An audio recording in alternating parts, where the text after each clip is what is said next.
Yeah, just so you don't get them mixed up. No, please take a seat. Sharing microphones.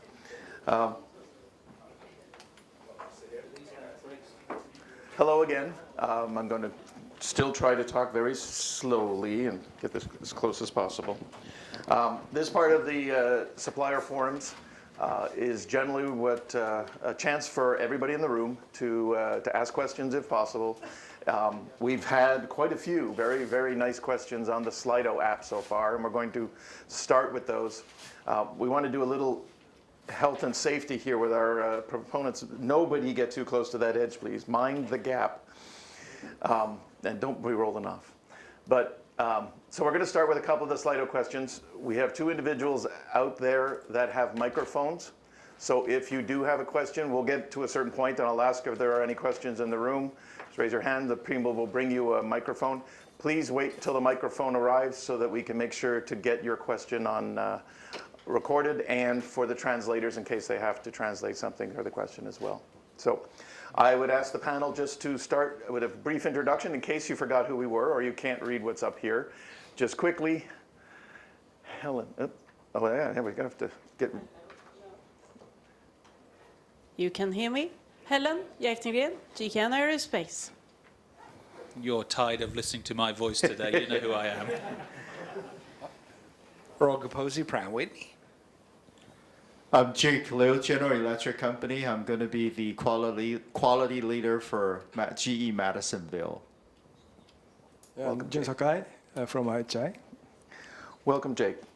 All right, as I said, we're going to start with some of the questions that you have submitted. Thank you very much for those that have taken the time. There is quite a few here. I don't know if we will get to all of them, but there's a question here, that possibly easy one to start with, let's say. Can you share some best practices of deploying an open reporting culture? Does anybody have any experience or ideas, or do we need to? We will ask some of the other AESQ members in the room. If the question is in their speciality, we will ask them to respond as well. So don't be shy about asking the questions. So I'm not an expert, but open culture is just the fact that there's no retaliation. So if someone raises an issue, you don't retaliate against them, right? And say, well, maybe this role isn't right for you. You should look somewhere else. You know, you have to have the ability to communicate your concerns, right? And they have to be accepted by your management. And that's just one facet of it. And maybe in my world, we also have what we call the ombudsman process, and that's a secret way, right? So it doesn't associate your name with the event, and if it does, it's only the individual that receives it knows that you submitted it, so it doesn't get shared with the rest of the group. But you shouldn't really need that. The just culture is the fact that you can raise your hand and you know, be able to raise concerns without retaliation. Anybody else? Yeah. I was going to. I think some of it is also dependent on the country itself. So every country has its own culture. So when I speak to my German colleagues, they're very direct. They tell me exactly what's on their mind. The English are a little bit more subtle in how they say. You know, in some cultures, a lot of respect for more senior people. So people don't want to say things. So we have to create a culture in our companies that, as Earl has said, it is open to that. But I think Earl also mentioned that we also have a process that people can submit these things in confidence. We have a process that any issue, it's called MARS, that is tracked to be able to do that. So I think there's two things. There's the mechanics, the process, and then there's the behavior of the leadership to be open to these things. And I said, as earlier today, the more you can demonstrate that, the more trust there is for people to raise these things. Sometimes we put these systems in, and in the first week we get 100 people raising suggestions, and then we're too busy to answer them. And then they won't do it again. That's it. Jake? Yeah, I was going say that I was going to say it and share some of the experiences because recently I've been involved into an investigation process, with some business entities. And I think number one is you have to have multiple different channels. You have to have multiple different channels in order for the employee to highlight a concern. You cannot just say, okay, this is the single point of contact for you to highlight a concern, okay? There is going to be unbuzzed person. There is going to be suggestion boxes. There are going to be some email address that you can get it to. And in our company is every manager, any employee, you can get it over to that manager, and that manager has to have the obligation to process his concern getting raised. Number two, okay, we always need to have person really has to, every employee, and that's through the training, people has to be able to know what is the right thing to do and what is the wrong thing to do. And if it's the wrong thing to do, we have to have the courage to stand in front. And that is being achieved through the routine training. And I think yesterday my counterpart, okay, has been saying, okay, if one person dances and everybody is going to follow, okay, that is a good. Person has to make the right decision, and when they start doing the right things, they come out and people will follow. Now, what happens if there are things that's wrong? Jake, slow down. Okay? Slow down. Hold on just a minute. Slow okay, down. I don't mean to criticize, okay? No. Just, Jake, slow down. In speaking up, I was going to say what he's going to say. Oh. I've been told 3 times today to slow down. Jake? Okay, I will slow down. Very okay? passionate.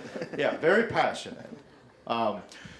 So in that case, say just look at not necessarily in our industry. Okay, there are things that has been designed to falsify emission standards, not in the aerospace industry, using of some other type of inferior product. Okay, and that is because it's a culture that has been cultivated within the organization. And now when we have somebody who is actually sitting outside, because everybody has followed that common practice for many years or many months, and people think, well, that's probably the right thing to do, but it's not the wrong thing to do. We have to have those people knowing those are the wrong thing and standing up and sound the alarm, blow the whistle, and they have to have those channels in order to get those message across. And lastly, I think some of my colleague has already talked about, and that is about non-retaliation policy. Absolutely no retaliation. And the person retaliate, that person is going to face some consequences. We had, in some of the investigation we have gotten into is that somebody who just issued a concern, and then everybody knows that particular individual has raised a concern, okay, and that kind of shied away those the people who is willing to stand forward. Yep. All right, I'm going to call that question so we can move on to another one. Okay, this question actually had quite a few likes, so it's actually at the top of the Slido list. And for those that entered the questions, I'm going to edit them a little bit in English just to make sure that we're getting the right feel. It says while CPK is not a common AS13100 standard requirement, but specific and varies with customer. If zero defects is a common AS13100 requirement, then shouldn't CPK also be? Yep. Whoever gets there first. So I think what's Into the mic. it's not been an easy process for us as the OEMs to agree to this common standard, because we all start at different places. So we will get there. So I can give you our experience. So Rolls-Royce started the zero defect journey in 2016 when we had some huge disruption to a particular customer, and the customer challenged us, what are you going to do to stop disrupting my my build and get to zero defects? Now I told you that zero defects is 40 years old. Do you remember that? Right? Phil Crosby, 1979. So it's not new, but for us that became a very important goal that we wanted to achieve. Now when we first started talking to the MEs, and some of us, I trained 1,000 leaders in Rolls-Royce on all this stuff. I remember it was a 3-day course, and on the second day morning, we talk about CPK. And the standard was, for Rolls-Royce, CPK 1.33. And we showed them that because of the number of features on every part, we needed to get to 2. and very few people were supportive in Rolls-Royce of that. I think now you'd find very few people in Rolls-Royce that wouldn't support 2CPK. And I'm sure Julia and others, the ones that talk to you, will say it's 2CPK. That's been the journey for us. Now, if other OEMs or suppliers haven't been down that journey, it might take a little bit of while to be able to get to that. But zero defects for us is all of those tools, but it's every feature at 2CPK, because that's your statistical way of measuring it. Okay. But please realize that it's not easy for companies that have been independent for 100 years to suddenly agree on everything. So I think we've made progress, and I know it's frustrating for you that there's still differences, that we have Sabre and Pratt and Whitney have theirs and GE have theirs. We were talking yesterday in the AESQ meeting about how we need to continue to converge on these, on more common standards, how there should be less in Sabre, that's Rolls-Royce, and less in S1000? S1000 for them. S1, see, I'm even learning ASQR one. ASQR 1000. So continue working with us. Help us understand what frustrates you, and we'll try our best to commonize on more and more things.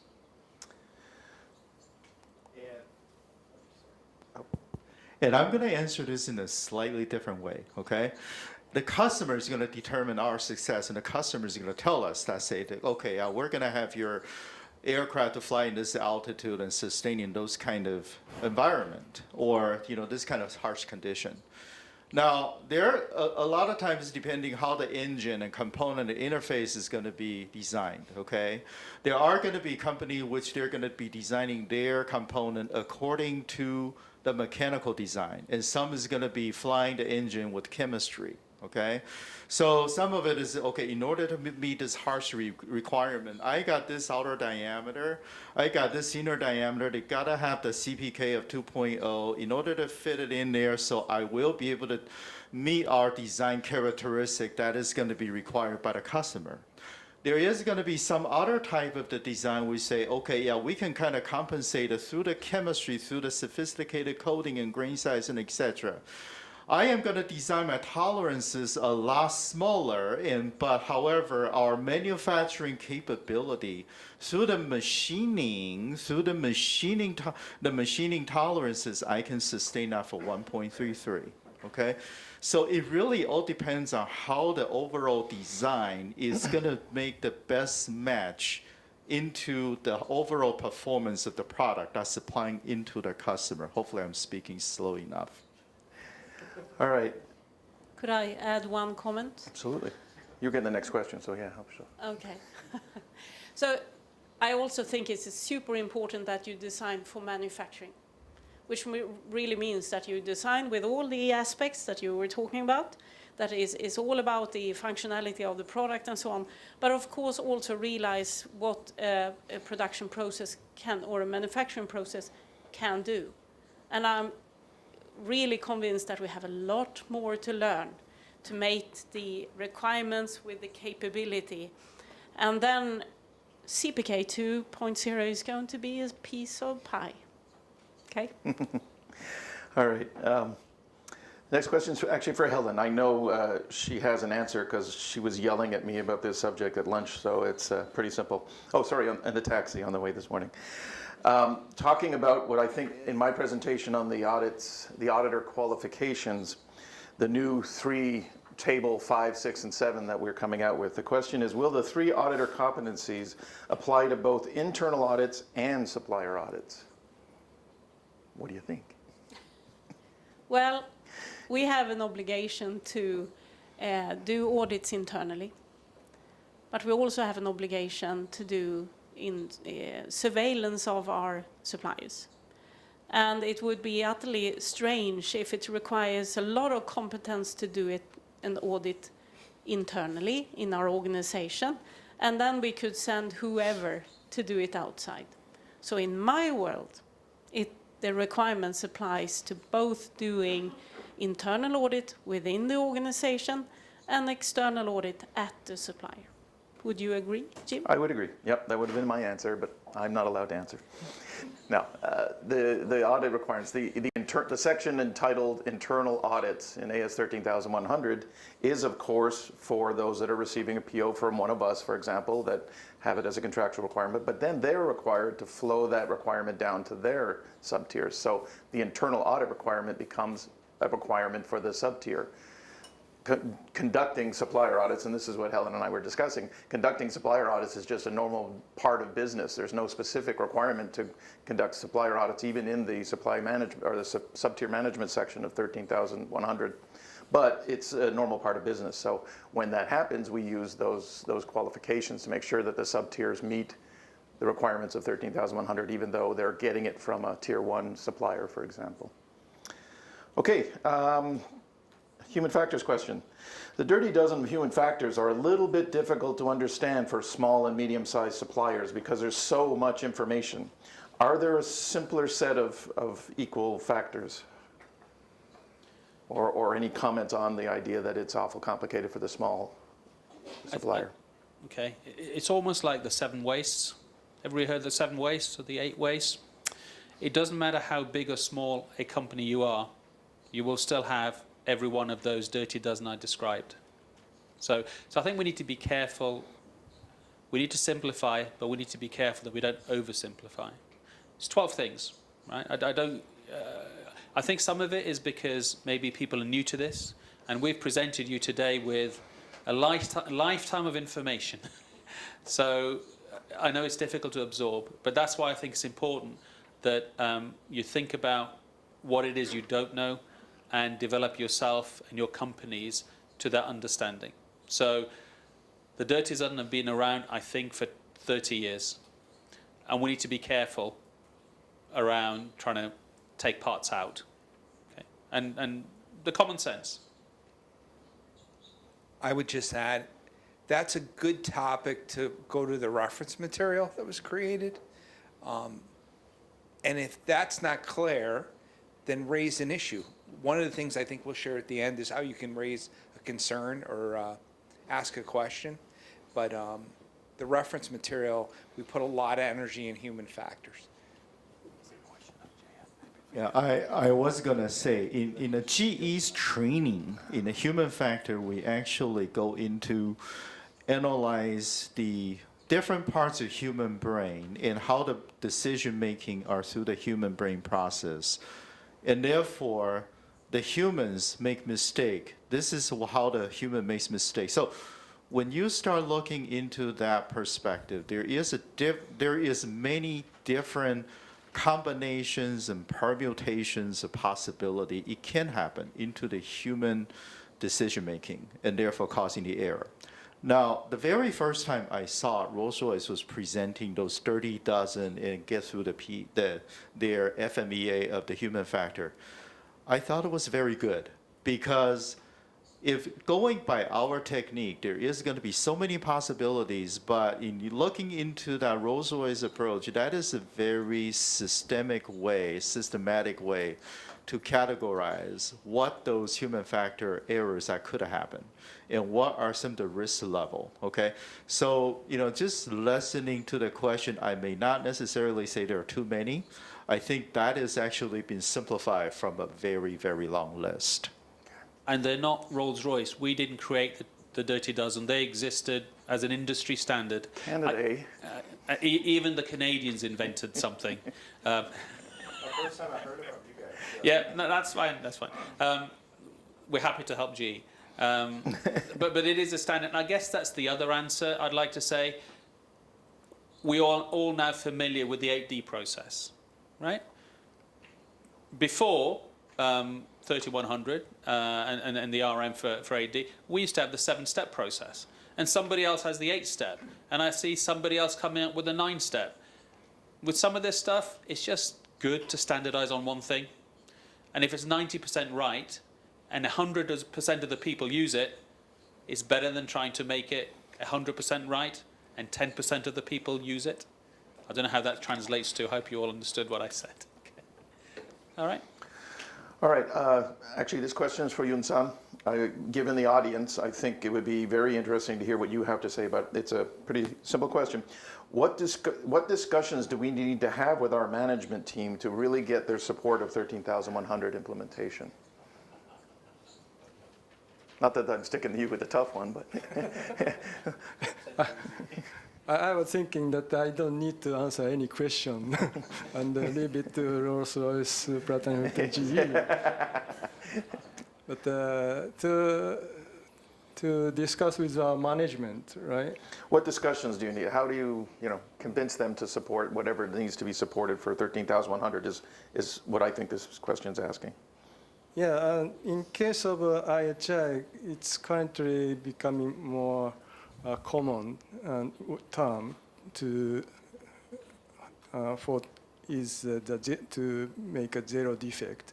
Zero defect is a term that kind of set goal by our senior management, and the reason is that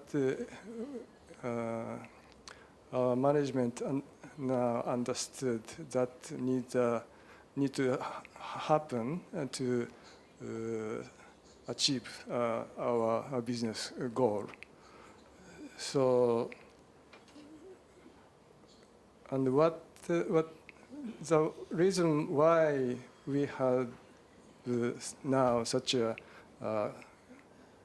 condition, such a goal is because all the OEM, Rolls-Royce, GE, Pratt & Whitney, start to have the same common message, and that is a goal. So through those activities, I think our management have an idea that this is very important. Okay. All right, I'm going to take one myself. There were actually two questions on the same subject. For process audit, do suppliers need to repeat the internal audit of the same process for different customers' products? And then the second question, is it required to conduct process audits for each customer, or can we conduct a process audit and that audit suffices for all customers? I think the answer is you got to talk to your customer, but I think the recommendation would be that if you are doing a process audit, a manufacturing process audit on one specific process, you take a look at your customer's specific requirements for that process. You take the most severe of those specific requirements for that process and you audit to that. In the idea being that if any of your other customers are not going to accept that process audit as acceptable, you can show them that, look, we went way beyond your requirements and actually audited to a more difficult requirement, and we still passed the audit. That would be a recommendation, an RM type thing, not necessarily a hard decision on whether that's true or not, but something to think about. Anybody else? Okay. Here's a question for anybody. What KPIs are required at the development and design stage to achieve zero defects? KPIs. We know what the tool is. I think it's a tough one to answer, and the reason being is there's lots of factors based on the commodity you make. But that's where we would want you to partner with the OEM. What's the intent of what you're asking us to make, right? So it's a tough one to, I don't know if you have a thought. But. What we normally measure is adherence to gate delivery dates on APQP. What we don't measure is the quality of the output of each of those gates. So I think one piece of advice is make sure you have a set of metrics for quality. APQP itself, and I'm sure it's in the reference manual, will have its own PPAP levels, etc. And that's all about how we make sure we get to a producible product at the end of that process. PPAP itself is a set of KPIs. I will tell you a little story though, and it relates back to the 2CPK conversation. So one of the things I pushed and promoted in the business that I was quality exec in Rolls-Royce It was a critical part business, which means if that part went wrong, we risk people's lives. Okay, so it was what I would say to the engineers was it's 2 CPK every feature, as I said earlier. So we then had a new part that we were designing, introducing. Happens to be a stub shaft, which probably had a couple of thousand features. So the challenge for them was, how do we get to 2 CPK on that? When you do the data, you find that actually 90–95% of features are already at 2 CPK. So they think it's a really big battle, but when you get the data, actually it's not as much of a battle. So anyway, they went through APQP, went through it, but the important thing was the challenge, the goal that they believed in is 2 CPK.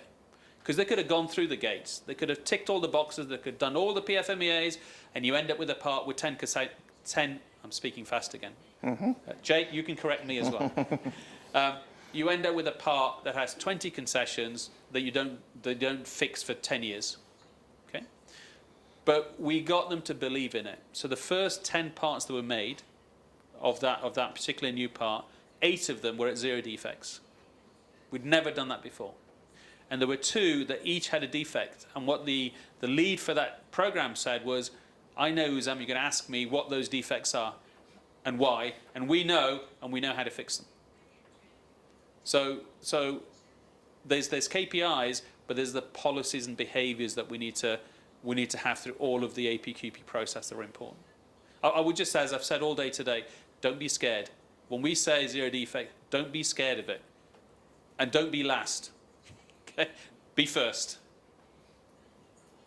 Okay. Actually, some of the things that we can share from the General Electric, and I'm not gonna correcting anything that Rolls-Royce has been saying. As a matter of fact, I think a lot of things that are very much correct. Okay, in my opinion or in our opinion. Following the APQP, we're not trying to make APQP as a buzzword, but since in the early days, we always look in the early design phase. We look into the threat and opportunity analysis. Okay, and that is really going to be looking into in the new design what is going to be the customer requirement, how feasible that is going to be for the present technology that is available, and how that technology is able to be adopted into the manufacturing process. What are some of the lessons learned we have had, and therefore we can mitigate all this risk in the future, and which risks are we going to deal with first and which risks we're going to deal with second. Now, when we start looking into all this, is that really following the APQP methodology? A lot of it falls into that category, okay? But if we start going into the APQP process, okay, in the very beginning, okay, we basically just kind of follow the process by default, okay? We don't have to use our imagination or experiences to see, okay, yeah, what is, what needs to be taken on and what is the next, because you start you start planning things by default at a design stage, and therefore you will better capture the situation, in the early on stages when you just work on your working on those new component or new designs. Okay. The time check. Okay. Are there any questions? Any live questions? I don't know where our guys are with the microphones, but we have a question over here. There we go.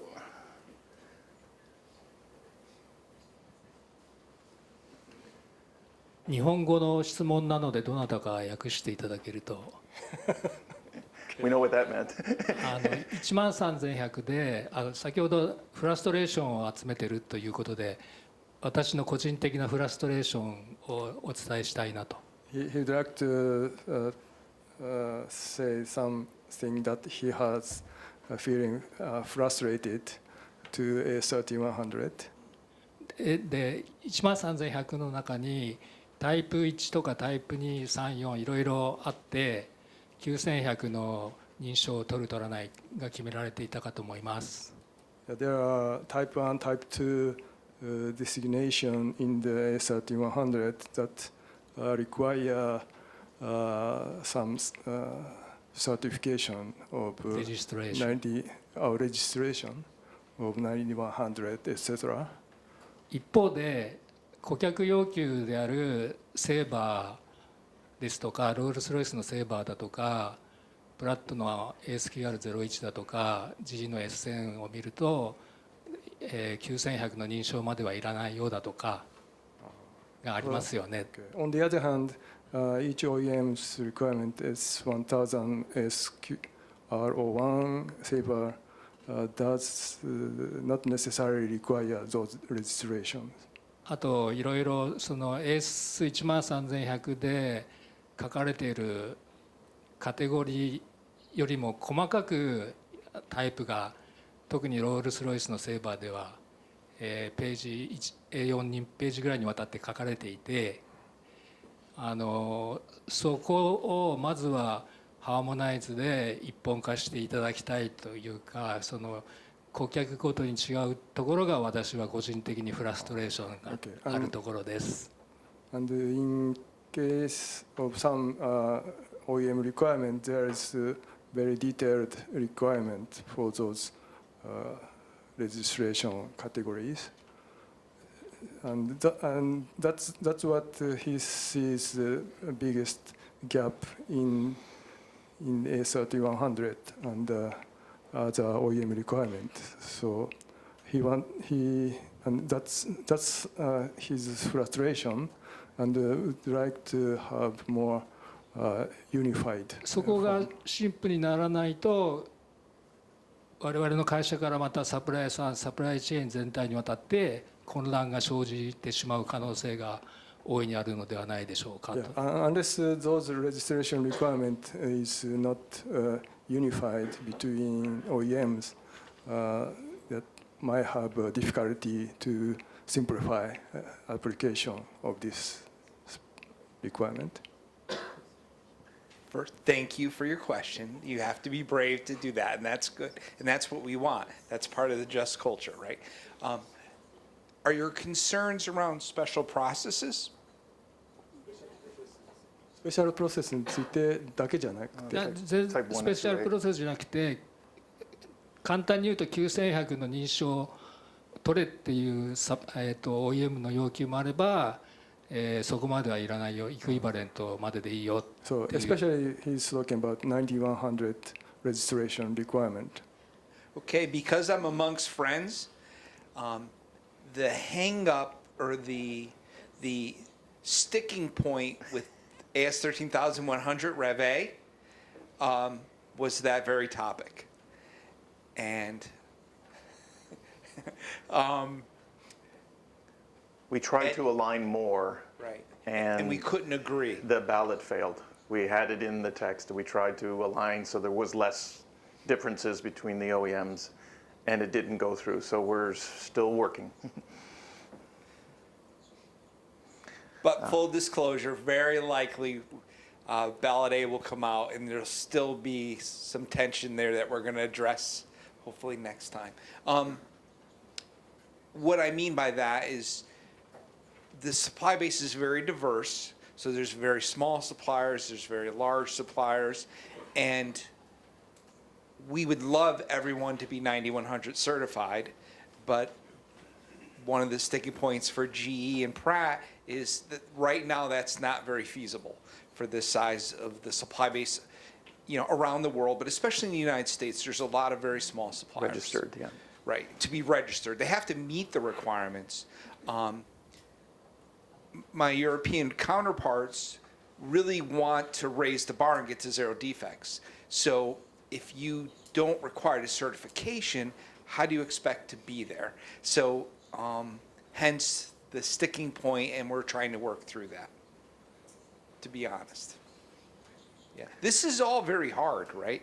I mean, we're very fierce competitors, and we want to do what's right for safety, and we want to align as much as possible. Yeah. But it will take some time. And every time we work, we get a little closer.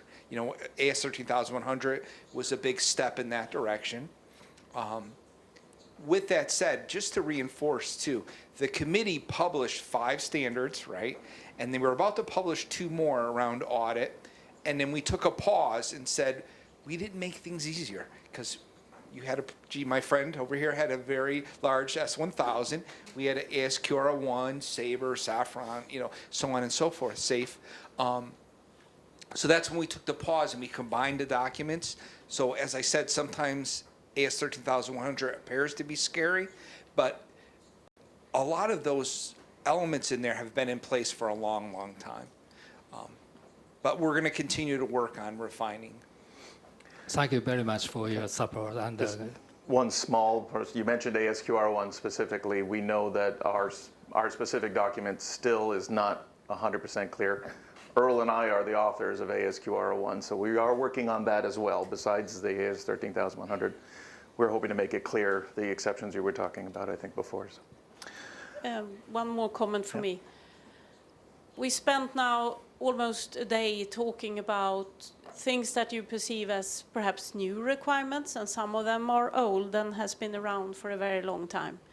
We're constantly going to have small suppliers that has been around for a very long time, old legacy parts that has been around for a very long time, and then we have our future, new parts, new requirements, and so on. We are always going to have one kind of foot in our history and one foot in the future. And what is important, at least for Djäknegren, is that we make sure that we nurture a supplier base. We create and take care of a supplier base. We are all suppliers that wants to be in the future. And that means that we have to absorb all of these requirements. And that, I think, also will mean that some suppliers that are very small, that don't have the opportunity to have an AS9100, will sooner or later have a problem to be in this industry. So I think we need to think forward, and the small companies need to think, how are we going to work going forward to actually be able to meet all the requirements? A quick question that I'm assuming the most of the room will be interested in. The JQG representative from IHI, are you still here? There you go. Okay. The question just is the JQG planning to translate all of the RM documents into Japanese? It's a simple yes or no. Actually, JQG did not have RMs. money now. So we'd like to use the SCMH Japanese version and NetCap AC checklist Japanese versions at first. Yeah. And we'd like to request the AESQ to translate version for the Japanese version for the RM. That's a different question, but there is, I forgot to mention it during my presentation, but there is a Japanese version of the current RM 13009 self-assessment checklist, right? If you go online, there is a Japanese language version there. Thanks again to our friends at IHI. And that's actually where we found the math problem. Okay, thank you. Are there any more questions in the field? That last one was a great one. Okay, no? Everybody's happy? All right, how about another one from the Slido? We still have a couple minutes.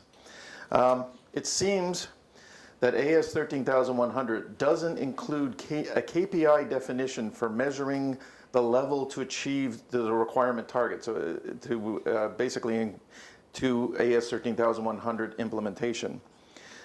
Could you give us some ideas of what KPIs to consider to measure that better? I'm going to start with, besides the self-assessment checklist, which sort of tracks closures as you complete action items that have been identified. There is that for sure, but does anybody else think of something else? Culturally speaking, or?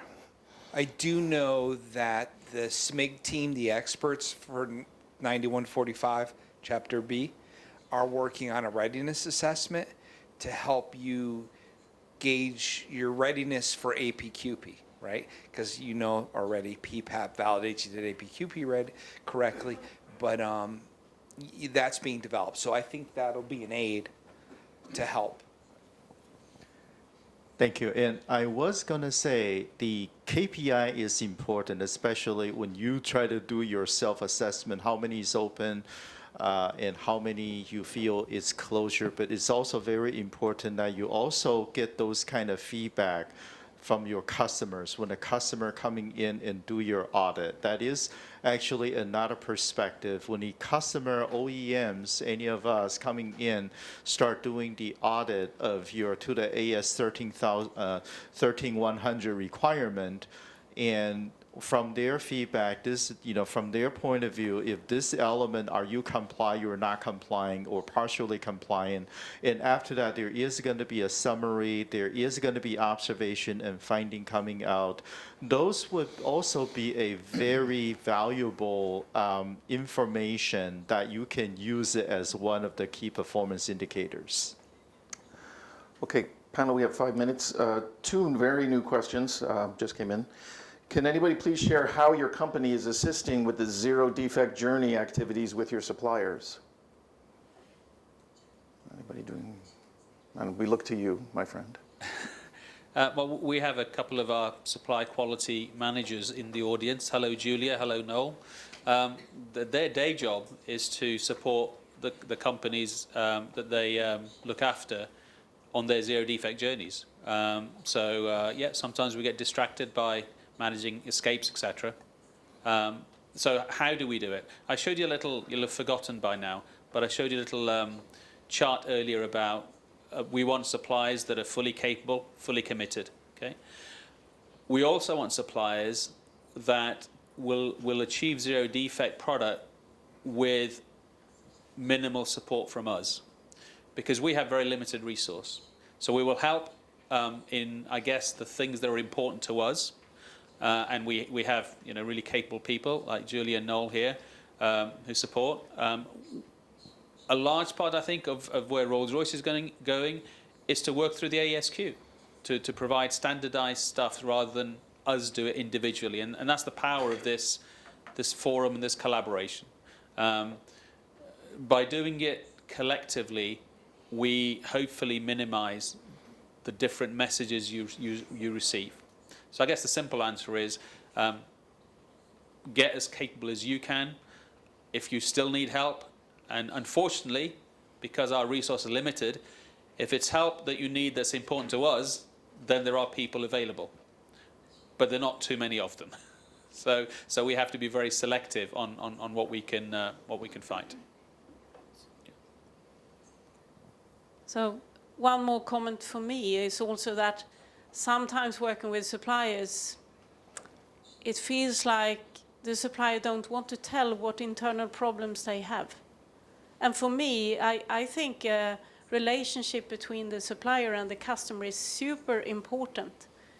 You have to tell what problems do I have, because in all of these problems and all of the things that you're struggling with, there might be something that is very important to us that we can help you with. And there are other things where you better help yourself. But to be transparent, to talk about the challenges you have is not wrong, it's right. At least how I see the relationship should be. So for us, it's a partnership relationship, open and transparent. Then we can actually help each other. But we also rely on AESQ, and I think for us as being first here and also the signing partner, it is a strength for us to say, look here, we have the same training material, we have the same requirements, we have the same available training courses. So you listen to the same stuff to please Rolls-Royce as you used to please Djäknegren. That means also that you can ask your suppliers to use this material if we make it available in Japanese, perhaps. Okay. All right, two small ones. This one's for Becky-san, who is our rock, by the way, in case we haven't said her name enough during the day today.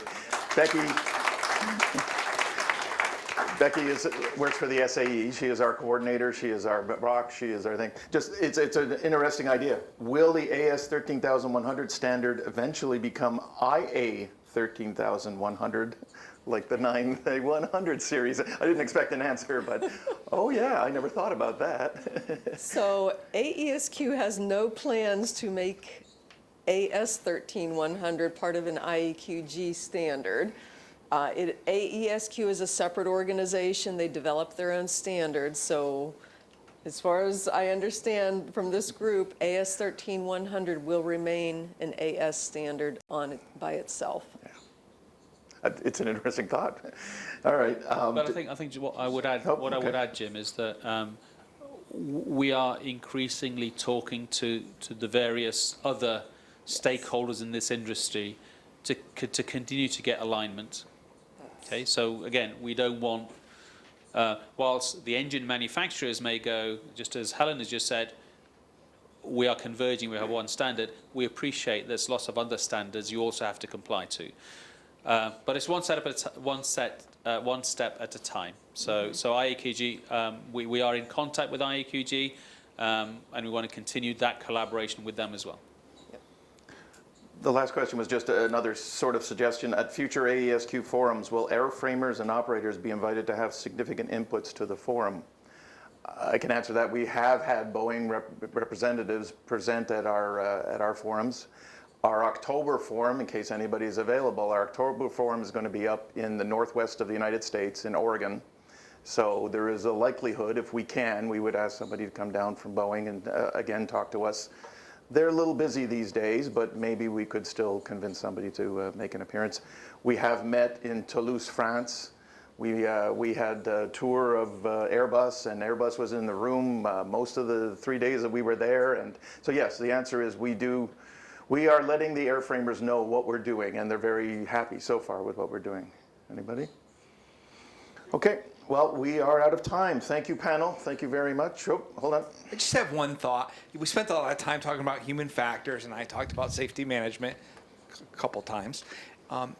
Just one very important thought.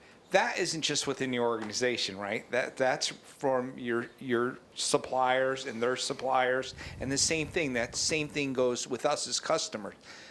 Some of the discussions are very hard and very uncomfortable, but it's always best to get that over with as soon as possible. You know, if you learn about something that's going to impact us, or your suppliers learn about something, if they learn about it on Tuesday, try to tell us about it on Tuesday, because it just causes so much angst in the system when we find out at Friday at 4:30. You know, so I just wanted to make sure I overemphasize that we're just not speaking about your organization. It's really the whole supply chain. So thank you, panel. The questions that you've submitted, and please keep submitting the questions until this day is over. We will gather them all. We will answer them online. If we have answered them now, we will repeat that. If we haven't answered your question yet because we couldn't get to it, we will answer them, and it will be posted on the AESQ website. So, you know, your questions are important to us. Your suggestions are important to us. If you use the I'm about to steal your thunder, but if you use the AESQ website to submit a question or something, it goes to Becky-san anyway. So, you know, you're very close to the rest of us. All right, thank you. I would like to invite our boss, Lisa, back to the stage for one final section of the thing. Please take your chairs with you. Yeah.